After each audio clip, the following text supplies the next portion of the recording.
doing? It's Hayden Williams here, and you're listening to the Man in the Mirror podcast.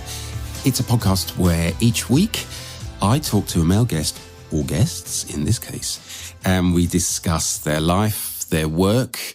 I have a sneaky peek around their bathroom cabinets and find out about some of their morning and evening routines and the products they like.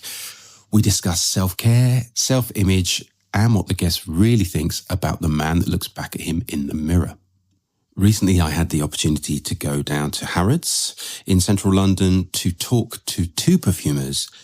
And I was talking to Paul Guerlain and Julien Rasquinet, who are the perfumers behind Lustre, which is part of the Essences trilogy from Amouage.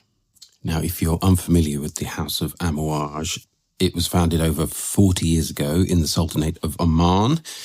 It's a fusion of East meets West, and they have some gorgeous fragrances in their collection. The Essences came out late last year. It's a trilogy of fragrances, and as I mentioned, Paul and Julien are responsible for Lustre, which is all about the value of time.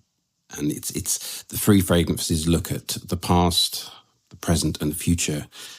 And Lustre is all about the present and finding light in the darkness. The two perfumers will tell me much more about it and all about the innovative processes that went into making the Essences fragrances. It's all about oakwood barrels and 6-month aging and double infusion, all these things, which I guess, could have the sound of marketing spin, when it sounds like, oh, this is the best toothpaste ever, or, adding another blade on a razor or something like that. And I think we get a bit cynical, perhaps, about some of these things. But there is absolutely innovation at the heart of what's gone into the Essences. And as I mentioned to Paul and Julien when I spoke to them, there's a video where they are evaluating the fragrance at different stages and how it ages and how it really affects the scent and the smell and the profile. So, yeah, something very special going on with the Essences, which we're going to discuss in more detail.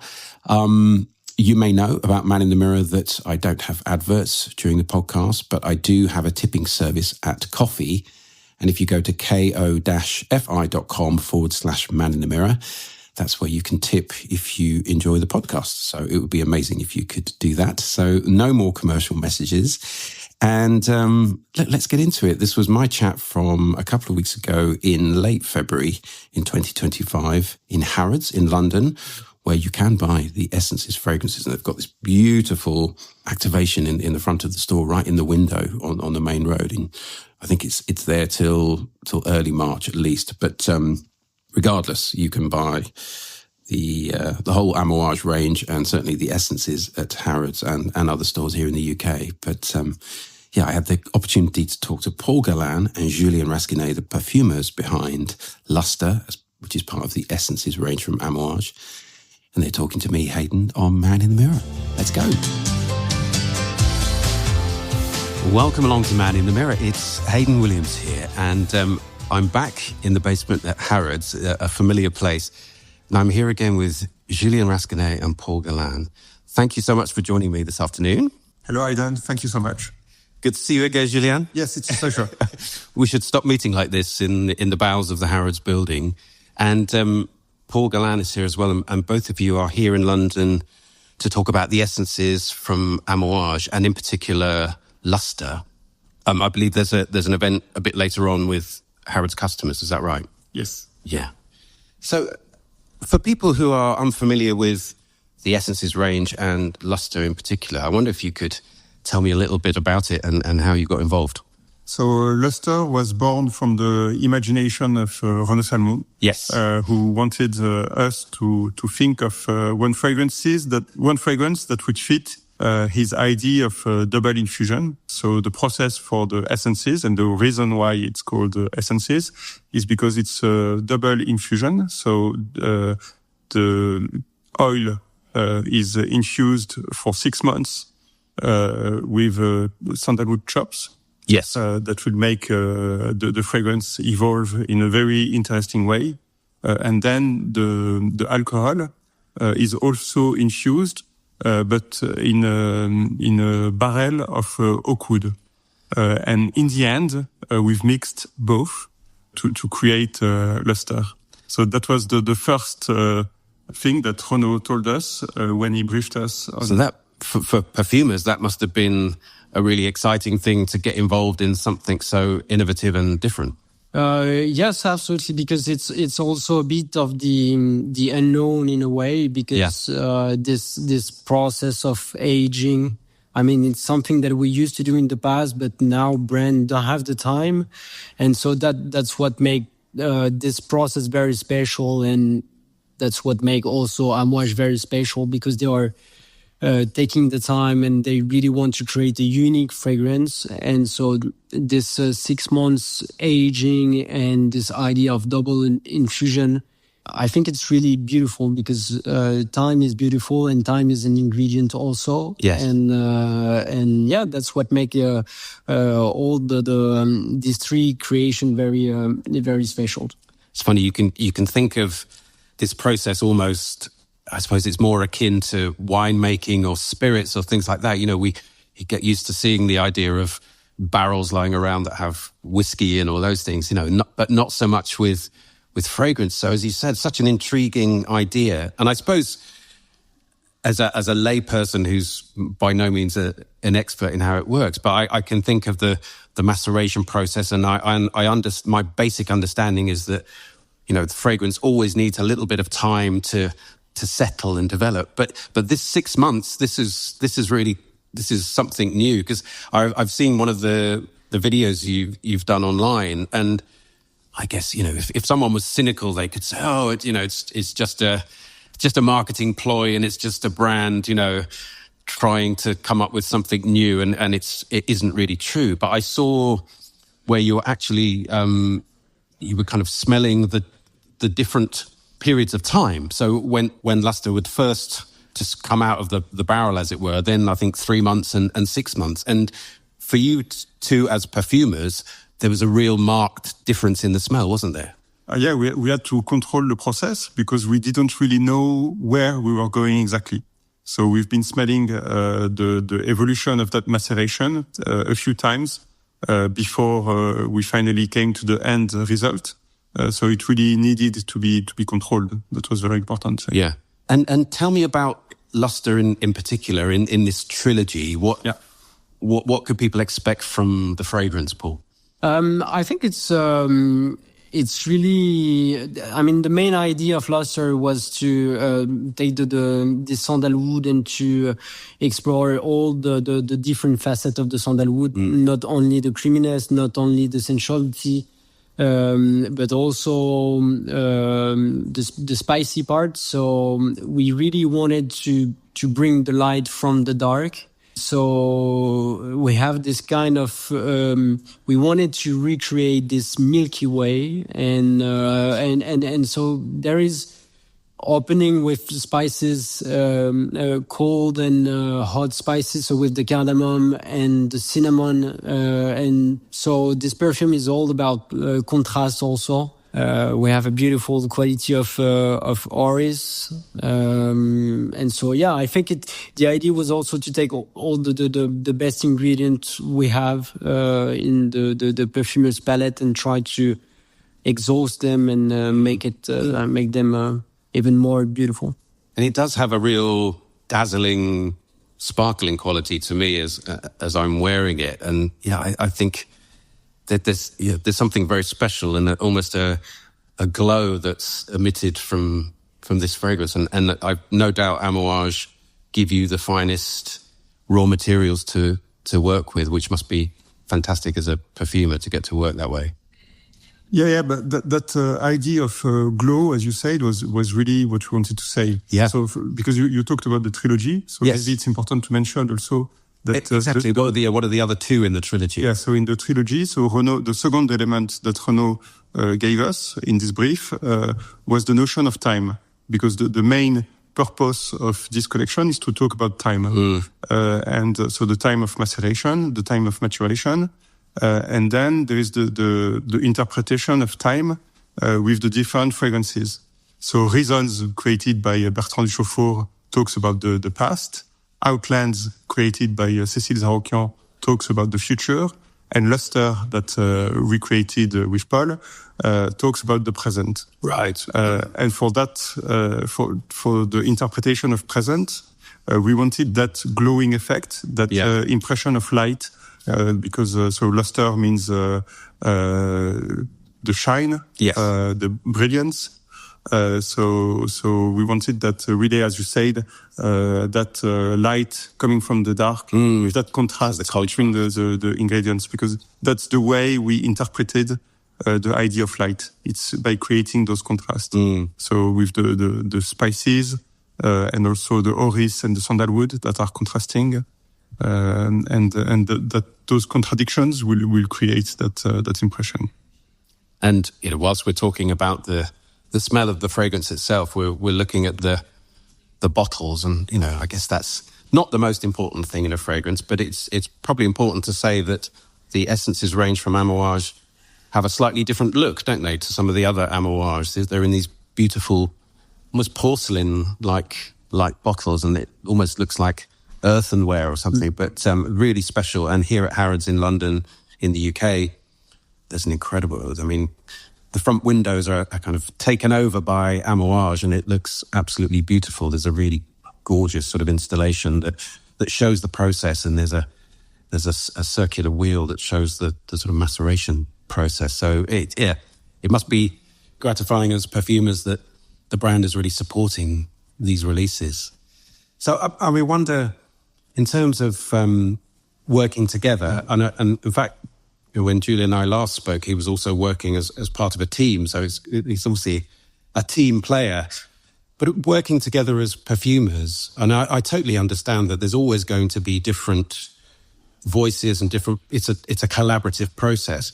But I wonder how you go about working on a fragrance like this. Do you take certain facets of it and work on it individually and bring it together, or is it always done as a pair right from the start?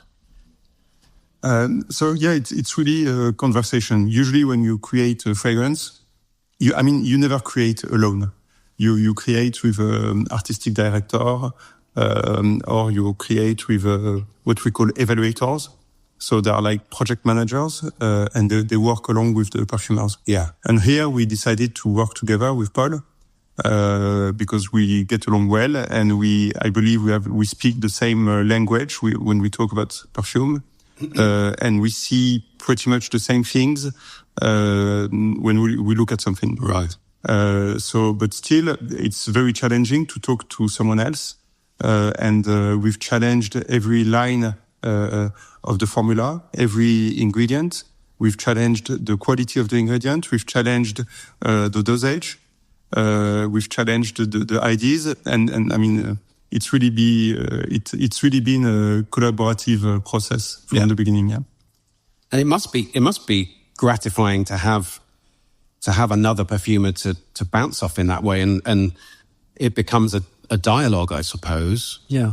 Which perfume is anyway, between different ingredients. But yeah, I can imagine it being a more pleasurable thing to have someone else to say, what do you think of this? Is that how you feel it, Paul? I think I truly believe that perfumes are need to be a conversation, and so I really believe that when you are creating a perfume,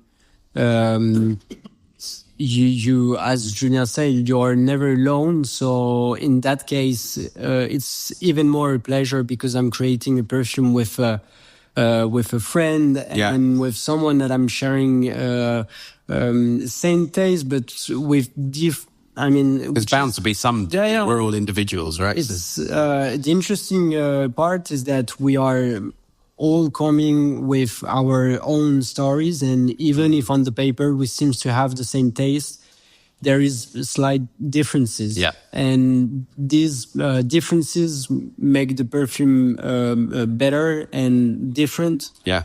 And with Julien, the real pleasure is that he's able and I'm able to see the differences and then to build on these differences and to make it better, and not to because I want this ingredient in the formula, I will put this ingredient in the formula. And it's really a relationship and conversation So it was beautiful to work with Julien, as we did on many other projects. But Yes. this was You were together at a fragrance house before. Yeah. And now you're not. And have you known each other for a long time? Were you friends just from working together? We've known for 8 to 10 years. Yeah, Really? yeah. And we started working together, I think, 5 years ago. Yeah. Right. Fantastic. Yeah. Well, look, we're definitely going to talk more about Lustre and the essences for sure. But as always in Man in the Mirror, I'm intrigued by people's bathroom cabinets and some of the products that they like to use. And Paul Julien has been through this process before, so I know a little bit about his bathroom cabinet. But Paul, how about you? Is there a certain product or something you like to use? Julien's teasing him here about about his this guy, young, youthful face. He's always making fun of me. No, but You shouldn't take it. Don't have it. It's too much. Bullying in the workplace. yeah, I mean it's very personal. So I wonder if what's your relationship with other products? Are you someone that has a routine that you always stick to in terms of things, or are you quite loose with it? Are you just a soap and water kind of guy? Where do you sit in the spectrum? Yeah, no, actually, a few years ago, my wife told me I need to put some cream. So, so since that day, I'm used to put some cream in the morning and some cream in the night. Do you borrow your wife's products, or are you more intentional and buy something yourself? I think at the beginning, I did, and now I'm assuming the fact that I need my own product. Yeah. So what might you buy? Can you remember what it is? Yeah, so we are doing ad on the podcast now. we can share the brand. Yeah, please do. Oh, yeah. I'm using Abeille Royale, so day and night cream. Great. And you like it? It's working? Yeah, I like it. And now it's true that it's difficult for me not to put it. Yeah. It's become part of your... Yeah. Yeah. And I'm not, yeah. You're young. Dare I ask? I'm 30. 30. Yeah. See, young man. Yeah, and exactly. And my wife told me you need to start early, so I followed. It's good advice, I think. Keep it all preventative and but it's funny because I remember a discussion with my father, and it was like, if you're putting some cream, and I mean I think the generation really has changed, and this is funny to see. Yeah. Now that we are, I think, much more taking care of our skin and always trying to find some new products. So I think so too, and thank goodness. Otherwise, I'd have nothing to say on this podcast. But I agree. It feels like perhaps the same. My father's generation wouldn't have these conversations, or probably wouldn't use anything. But now, I mean, you only have to look in the chemist stores or a beautiful department store like Harrods, and there's plenty of products that are aimed at men, isn't there now? Yeah. And Julien, how about you? What's your current routine? I'm naturally glowing. Naturally, still looking beautiful. I remember it was quite a minimal routine that you have. Yeah. I'm just using bar soap as anti-dandruff shampoo because I need, and that's it. Yeah. Perfect. You see, that's why it's not fair. We are not equal. You know. He's got those good genetics. Exactly. Yeah. Obviously, this is too much. And what about fragrance? Because I'm always intrigued with perfumers. I imagine, I might be wrong, but I imagine most of the time you don't put fragrance on in the morning because of the work you're doing. But say it's a weekend and you're not working. Because we don't, I'm sure it would take too long to talk about all your favorite fragrances. But I wonder, what's your thought process? Say you had a day off and you didn't need to work and you chose a fragrance. What's your thought process in doing that, Paul? Is it done by mood, or do you have a very small collection? Or how do you go about choosing a fragrance? Actually, I'm putting perfume every day. Are you? Yeah. I know most of the perfumers don't put perfumes. They are not wearing perfumes every day, but Me, to be honest, I have the impression to be naked if I'm not wearing a perfume. So I always it's better to wear perfume. And but I mean, it's perfume. It's orange flower, slightly vetiver, so it's very soft, very musky. So a perfume that is not too overwhelming. And Do you have a big collection? I don't have a big collection because most of the time I'm wearing also my trials. Like I think most of the perfumers. I'm traveling also a lot in the Middle East, and I really like this kind of perfumery and this style.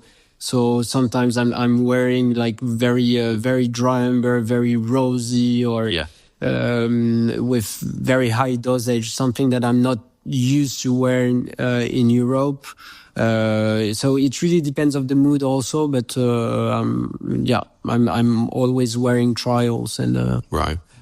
And how about you, Julien, at the moment? Where are you? Yeah, same. Also, I don't really wear fragrance when I work, but I would, in the evening, I would wear the essays I'm working on to follow them and to see how they are producing in the air. And then in weekends, when I don't want to wear my current essays, I have a few go-to fragrance among the ones that I've created.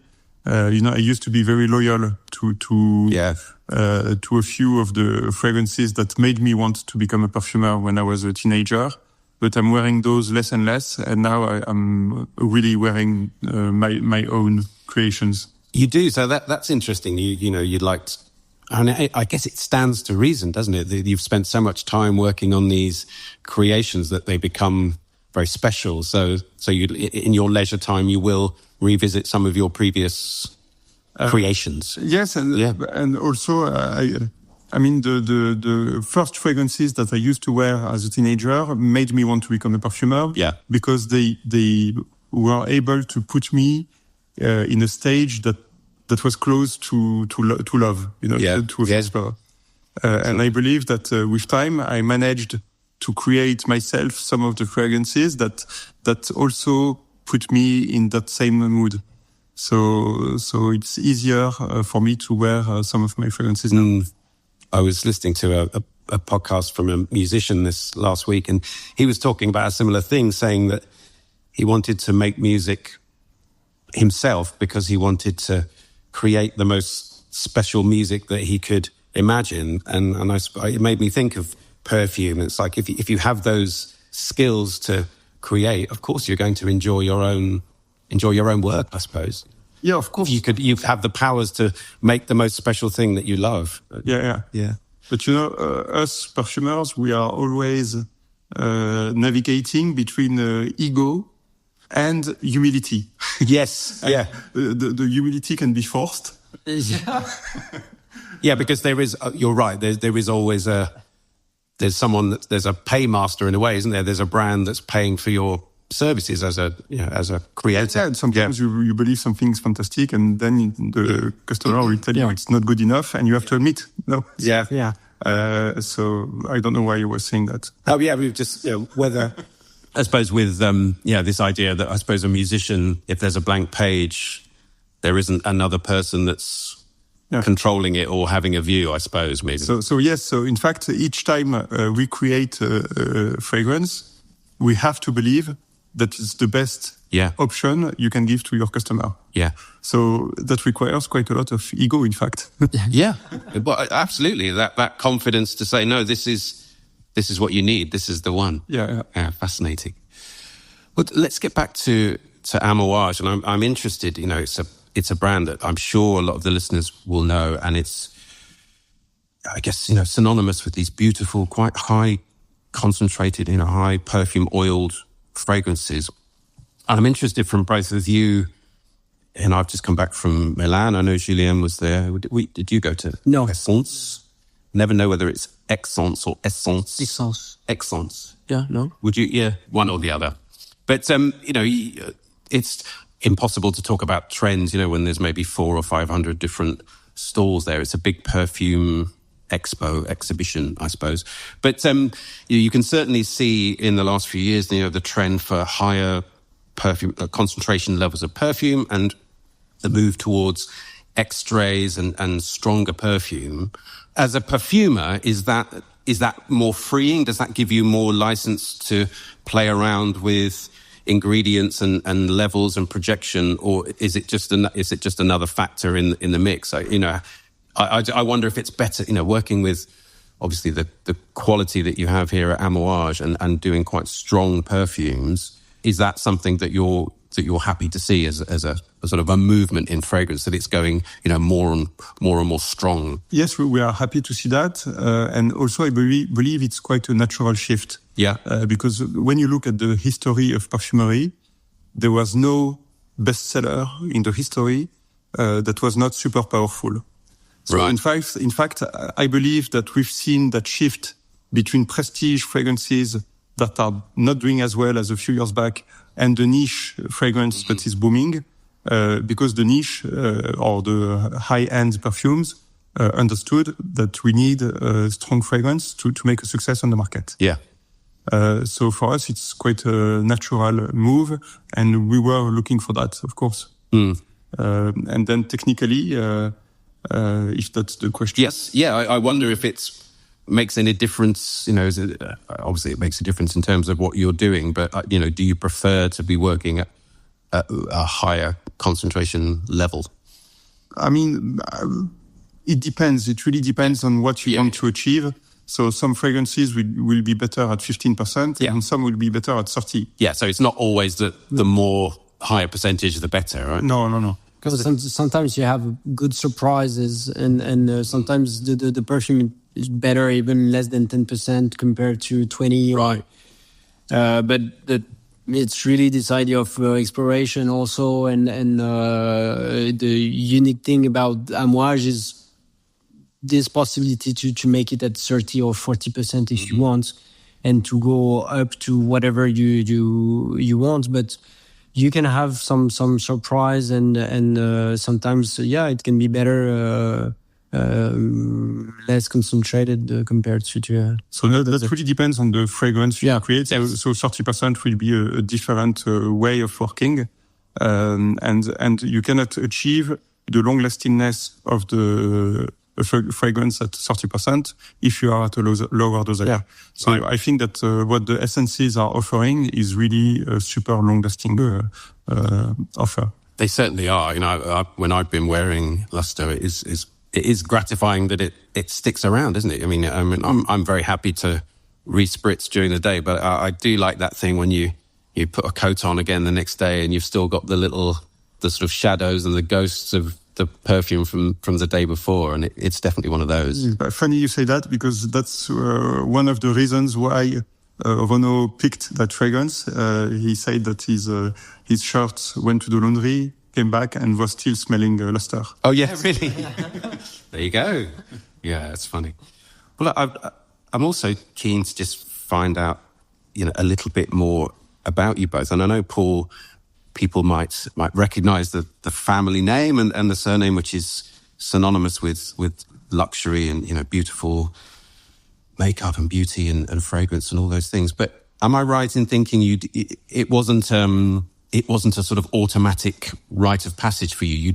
You hadn't decided from a child to get into the world of perfume. It almost came a bit reluctantly and a bit later on. Absolutely. I mean, I think I always had this dream in my mind since my childhood. But in fact, as in my family, we didn't speak about. We were not talking about perfumery. Really? No, not at all.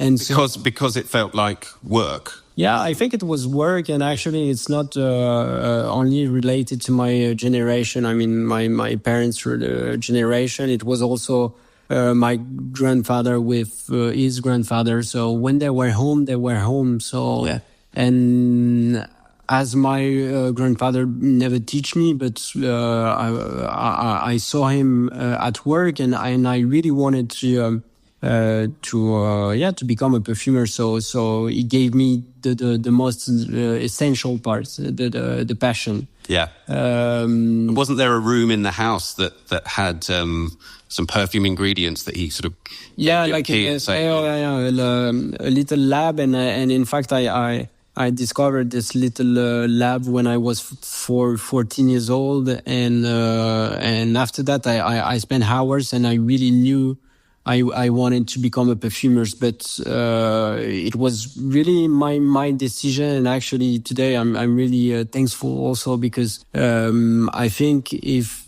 it has been something obliged or you must be a perfumer, I'm not sure. You might not have the same love.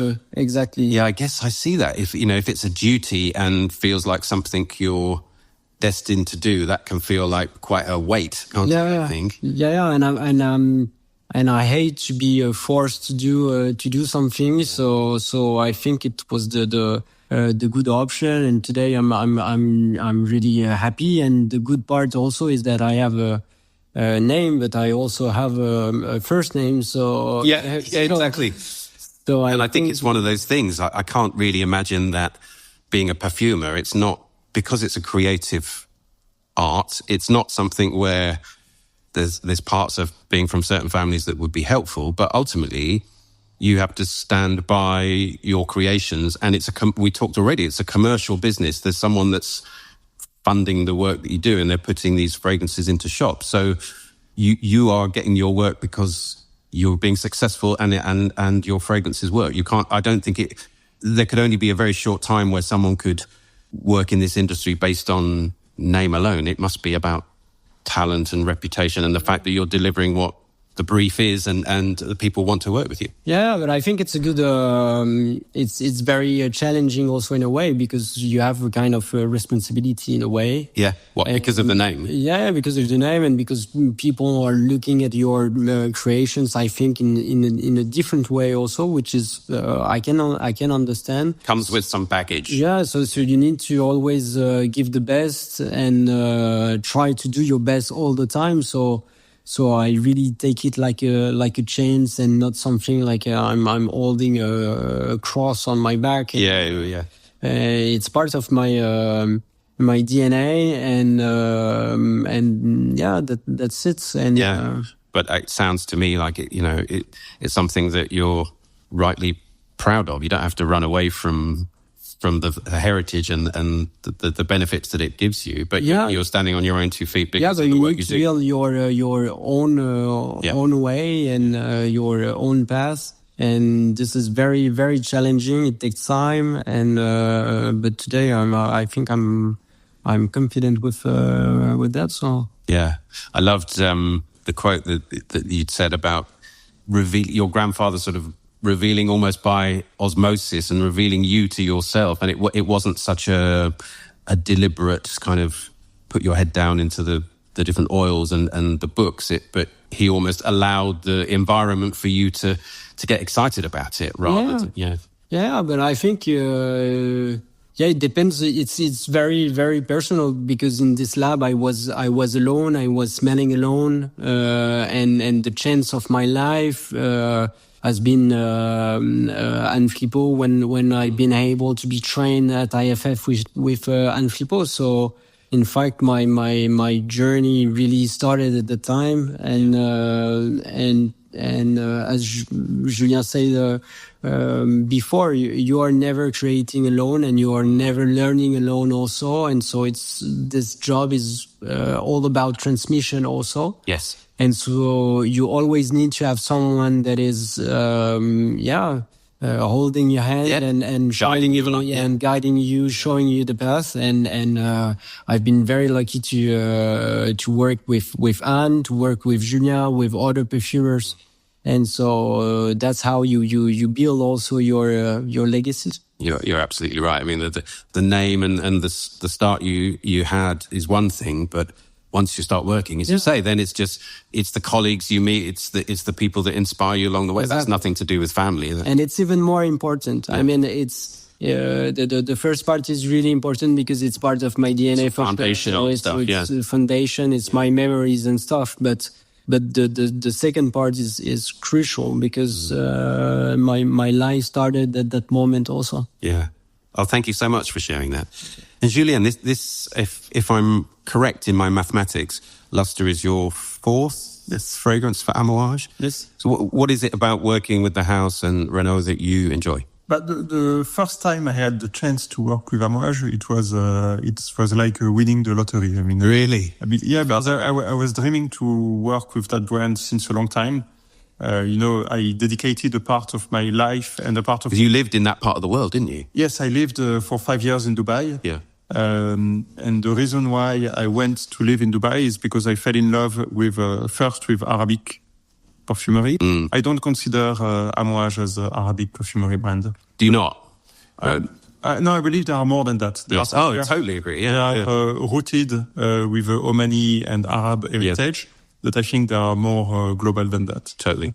But I fell in love with Arabic perfumery, so I decided to spend a few years of my life creating for Arab brands to understand more the Arab olfactive culture. And then I encountered brands such as Amouage, and to me it was a whole discovery. It was something amazing. I was dreaming to meet with them, but I didn't manage immediately to meet them. And when Renaud took over the creative direction of Amouage, then I had the chance to work with him because I met him a little bit before that. So now every chance I can take, you'll do it to spend time working on Amouage, I will take it. Yeah. We've talked about this before, that so much of fragrance and this industry is about relationships, isn't it? And starting to understand what the creative director or the brand or the founder needs. And it's just human nature, I think, you want to enjoy the relationships with the people that you work with, and you get more out of it if you get along and understand each other and all that stuff. I mean, I guess a certain amount of creative tension can be interesting, but ultimately, I've seen some of the Zoom calls that Renaud does with the perfumers. There's a clear, great relationship that's going on, and people that want to keep returning to that brand to work again. But that's the chance you have when you work on a high-end brands. That means that you work either with the owners of the brands, or with creative directors that do not take decisions based on testing, but based on their guts. Yeah, an instinct. So instinct. So it's really a perfumery of intuition, and that's what I like with. Hopefully all the customers, most of the customers I have now, and with Amouage in particular. Yeah. You've talked to me before about your style of perfumery, if you like, being quite narrative. And I wonder with Lustre, how did you approach storytelling and narrative with this one in particular? So here it's what we said a bit earlier. So time and light. About the light, yes. So trying to create that contrast that would give you the feeling of light. So that's the narrative can be very simple, and here it was the case.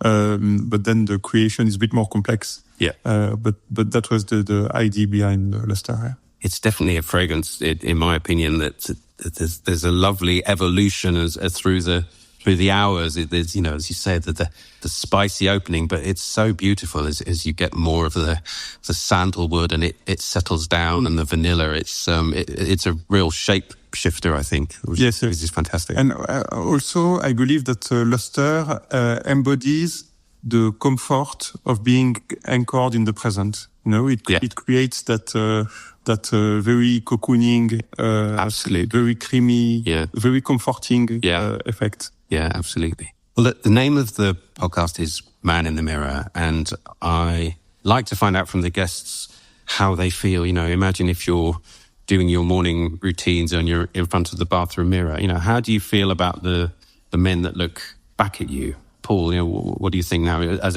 a young 30-year-old? And I guess it can be, a... Do I need to lie down now? Yes, and have a little cry.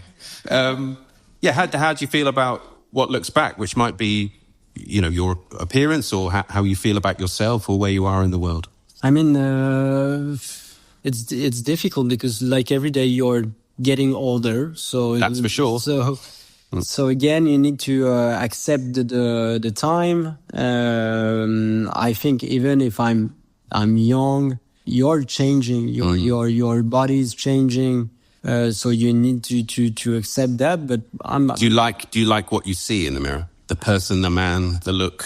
I mean, it's. Yeah, you don't think about it. No, I don't think about it. It's a bit. For me, it's a bit difficult to look at myself every morning and say, "Wow, I'm pretty proud," So yeah, no, I get that. Yeah, but I'm okay. But you're content with. Yeah. And I'm okay with the person who's in front of me, and do you feel like you're on a path that you want to be on, and you're doing what you should be doing? Yeah. No, I don't know. It's difficult. I mean, it's very it's very personal, and I think you should say something like, "Oh, you're liking humility" or something. That's it's sort of interesting what people's responses are, and you're absolutely right. It's not, it's not about trying to elicit people to say, "Oh, I love my look." It's just, people will have different responses, which is interesting in itself. And Julien, how about you? How are you feeling at the moment, this morning, when you looked at Mr. Rasquinet in the mirror? I don't know. I'm not trying to fight against what I cannot change. No, that's true. That's true. So it is like it is. So yeah, it is what it is. Yes. Yeah. And finally, what are the things that make you happy? Perhaps outside of work, what do you do for pleasure and relaxation outside of your perfumery work? Paul? I'm really passionate about art in general. Are you? Yeah. Are you an artist as well, just enjoying it? Absolutely not, and that's why I'm really passionate about. It's because I'm not able to, and it's also, I think, why I became perfumer, because I don't know how to play piano. I don't know how to draw. So probably this is why I became perfumer. And do you enjoy going to museums and galleries? Yeah. It's sort of proactive. Yeah, a lot of galleries. All I mean, I'm trying to. Are you based in Paris? Yeah. To go to all exhibitions, and after I'm really attached also to nature. I'm spending a lot of time in nature, and my family is very important also for me. So you can get out of the city and get to the countryside. It's really key. Yeah. I've been raised out of Paris, and I think I'm really attached to this notion of nature. Do you like hiking and walking? And walking a lot. Some biking also. Thank you. Horse riding. Julien, I know you have your wife's an artist, so you have a real connection to art as well, don't you? Yes. I live with an artist, so during the weekends. You say you have to carry things around of your helper. When I was a bit younger, I used to rent a truck every weekend to deliver things here. Really? Yeah. So yeah. Get someone else to do that now. Yeah. Yes. I became too old for that. Yeah. But and then also connection to the nature to me is very key. Yeah. So I'm going to the countryside every weekend. So I love. Do you have a place outside of the city? Yeah, and so not far away from the sea. So I started sailing. Have you? So yeah, it's. Do you do that with other people, or will you go out on your own? So we go. I never go alone. But we go on one boat only. Yeah, both of you, thank you so much. Really fascinating to find out more about Lustre and where it fits in the trilogy of the essences. And the Harrods customers are in for a real treat finding out more later on. I'm going to put more information in the show notes about where people can find Lustre wherever they are in the world. But for now, I just want to thank you so much for your time. Really, really interesting. And wishing you all the best with the essences. Thank you so much. Thank you. Thanks to Paul and Julien for joining me when they were at Harrods in London the other week. Really enjoyed that conversation. It's always worked really well to have two guests, and I definitely picked up that they were good friends, Paul and Julien, and they clearly work very well together. And that was the second time that Julien's been on the podcast, so he's a friend of the show, and he's always welcome. It's such an insightful and thoughtful perfumer. And actually, I think I may have said before, he's one of the best communicators of that slightly mysterious job, what it actually entails. And it's a funny thing, isn't it? There is the artistry in it, but also, as we discussed during the recording, that it's a commercial enterprise. It needs to end up with a product. So there's craft and there's commerce as well as artistry, which is always really interesting to kind of thread your way and work your way through those different things, which almost seem sometimes like you're patting your head and rubbing your belly at the same time. But I think Julien, he's superb at explaining what it is that he does, and the people that would have had the talk with them, the Harrods consumers in the evening, just hearing about the essences and Amouage from the two of them. They're both really excellent at explaining the dark arts of perfumery. So really appreciated their time earlier in the day before they did their talk. Yeah, really interesting also, wasn't it, to hear about Paul Guerlain and, the weight, I suppose, of the family name, and the fact that he didn't fall straight into perfumery and did other things, but almost it called him and pulled him in, and he came to it later in life, but doing some fabulous things now. And I hope you enjoyed that conversation as much as I did. So there are three fragrances in the Essences collection. There is Reasons, Lustre and Outlands. They're available now in Harrods in the UK. And you can find out more at amouage.com, which is amouage.com. That's amouage.com. And at Amouage Official on Instagram. That's Amouage Official.